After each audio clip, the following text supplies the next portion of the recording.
Ruth Chapter 4.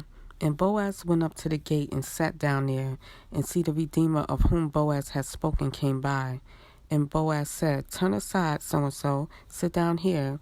And he turned aside and sat down. And he took 10 men of the elders of the city and said, Sit down here. So they sat down.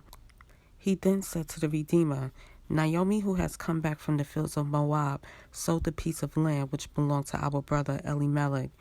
And I thought that I should disclose it to you, saying, Buy it back in the presence of the inhabitants and the elders of my people. If you do redeem it, redeem it. But if you do not redeem it, inform me, so that I know. For there was no one but you to redeem it, and I am next after you. And he said, I redeem it. And Boaz said, On the day that you buy the field from the hand of Naomi, you shall also acquire Ruth the Moabitess, the wife of the dead, to raise up the name of the dead on his inheritance.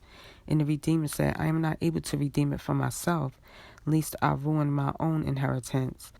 Redeem my right of redemption for yourself, for I am not able to redeem it. And this was formerly done in Israel concerning redeeming and exchanging, to confirm every word. One man took off his sandal and gave it to the other, and this was a witness in Israel. So the Redeemer said to Boaz, Buy it for yourself. Then he took off his sandal, and Boaz said to the elders and to all the people, You are witnesses this day that I have bought all that was Elimelech's, and all that was Kilion's, and Mahlon's from the hand of Naomi, and also Ruth the Moabitess, the wife of Mahlon.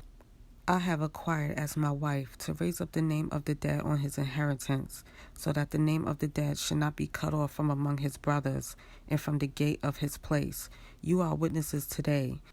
And all the people who were at the gate and the elders said, Witnesses, Yah, make the woman who is coming to your house as Rahel and as Leah, the two who built the house of Israel, and prove your worth in Ephrathah, and proclaim the name of Bethlehem. And let your house be like the house of Peretz, whom Tamar bore to Yehudah, of the seed which Yah does give you from this young woman. And Boaz took Ruth, and she became his wife. And he went into her, and Yah granted her conception, and she bore a son. And the woman said to Naomi, Blessed be Yah, who has not left you this day without a redeemer, and let his name be proclaimed in Israel. And he shall be to you a restorer of life, and a sustainer of your old age. For your daughter-in-law who loves you, who is better to you than 7 sons, has bore him. And Naomi took the child, and laid him on her bosom, and became a nurse to him. And the woman, her neighbors, gave him a name, saying, There is a son born to Naomi, and they call his name Obed. He was the father of Yeshai, the father of Dawid. And this is the genealogy of Peretz. Peretz brought forth Hezron, and Hezron brought forth Ram. And Ram brought forth Aminadab, and Aminadab brought forth Nahshon. And Nahshon brought forth Salmon, and Salmon brought forth Boaz. And Boaz brought forth Obed, and Obed brought forth Yeshai, and Yeshai brought forth Dawid.